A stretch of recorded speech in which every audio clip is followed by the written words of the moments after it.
Class 12th में business में directing का एक चैप्टर है और उस चैप्टर में एक मैस्लो की थ्योरी है, पेपर में काफ़ी पूछी जाती है। मैस्लोज नीड हायरार्की थ्योरी भी उसको बोलते हैं। चलिए हम उसको एक्सप्लेन करते हैं कैसे। मान लीजिए कि एक स्टूडेंट है और वो भूखा हो और 2 दिन से वो भूखा है, तो क्या उसका मन पढ़ाई में लग पाएगा? नहीं लग पाएगा ना। वही स्टूडेंट अगर मान लो कि उसको रिस्पेक्ट ना मिले, तो क्या वो मोटिवेट हो पाएगा? नहीं हो पाएगा। चलिए इसको हम मैस्लोज नीड हायरार्की थ्योरी से समझते हैं। क्या है मैस्लो की थ्योरी? सबसे पहले मैं आपको बता दूं कि मैस्लो का जो पूरा नाम है अब्राहम मैस्लो है।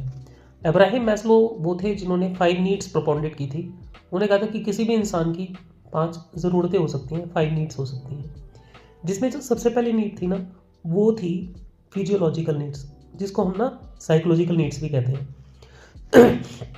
जो साइकोलॉजिकल नीड्स होती है वो होती है, साइकोलॉजिकल नीड्स होती है food, shelter, clothes, hunger, thirst. अब ये ज़रूरतें कैसे पूरी की जाती है? तो कोई भी ऑर्गेनाइजेशन सैलरी, इंसेंटिव्स दे करके ये नीड्स को पूरी करती है।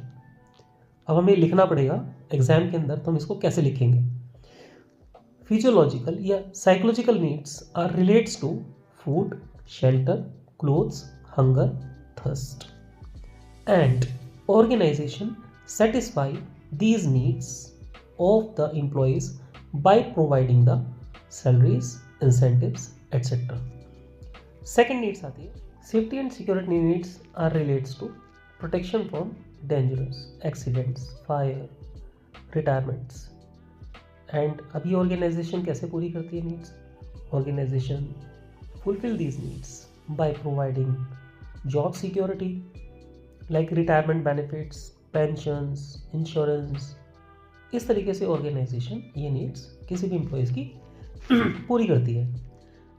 तो affiliation and belongingness needs are relates to friendship, attraction, affection, love, care. एक स्कूल में जब कोई टीचर काम करता है तो टीचर की उम्मीद रहती है कि मैनेजमेंट उससे अच्छे से बात करे। स्कूल में बच्चे पढ़ने के लिए जाते हैं तो बच्चे उम्मीद करते हैं टीचर उसको प्यार से समझाए, उसके फ्रेंड्स उससे अच्छे से बात करें। तो हुआ ना, तभी तो अच्छे से समझ में आएगा। तो these needs are relates to, मैंने जैसे आपको समझाया, अट्रैक्शन, अफेक्शन, लव और केयर। अब ये ऑर्गेनाइजेशन कैसे पूरी करती है ये नीड्स किसी की?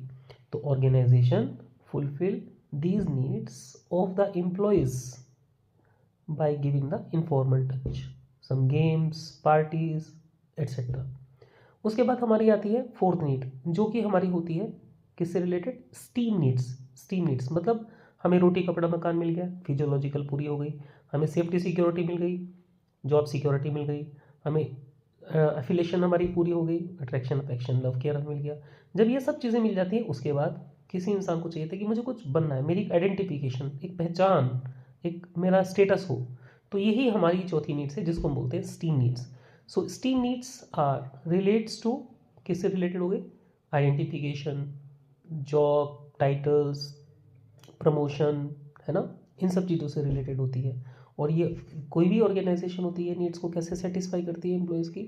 Bye giving the job titles. जैसे एक कंपनी है, एक कंपनी के अंदर सीईओ बना देना, अकाउंट्स मैनेजर बना देना। एक स्कूल है तो स्कूल के अंदर कोई कोऑर्डिनेटर बना देना, वाइस प्रिंसिपल बना देना, कोई इंचार्ज बना देना।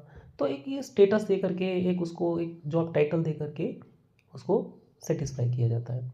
उसके बाद हमारी जो फिफ्थ नीड आती है वो आती है सेल्फ एक्चुअलाइजेशन नीड्स, जिसमें कि मैनेजमेंट क्या करता है? सारे रिसोर्सेज प्रोवाइड करता है ना, अपने वर्कर्स को, अपने एम्प्लॉयज़ को रिसोर्सेज प्रोवाइड करता है ताकि वो उसकी ग्रोथ हो सके, उसकी ऑर्गेनाइजेशन की ग्रोथ हो सके, प्रोस्पेरिटी आ सके। यही हमारा फिफ्थ नीड है। क्या है? These needs are relates to fulfilment and growth. ठीक है। एंड ऑर्गेनाइजेशन कैसे पूरी करती है needs? And the organisation satisfy these needs of the employees by giving the resources to them. ठीक है। तो ये हो गया। अभी सपोज करो कि हमारे यहाँ पे बच्चे हैं, बच्चों को अच्छे प्लेटफॉर्म्स नहीं मिल रहे हैं, तो स्कूल मैनेजमेंट उनको कह रहा है कि बेटा आप रिजल्ट आओ, अच्छा लेकर के आओ, आप सारे रिसोर्सेज हम आपको प्रोवाइड करेंगे। बुक्स नहीं है, बुक्स देंगे, टीचर्स नहीं है तो और टीचर्स अच्छे देंगे। छोड़ो।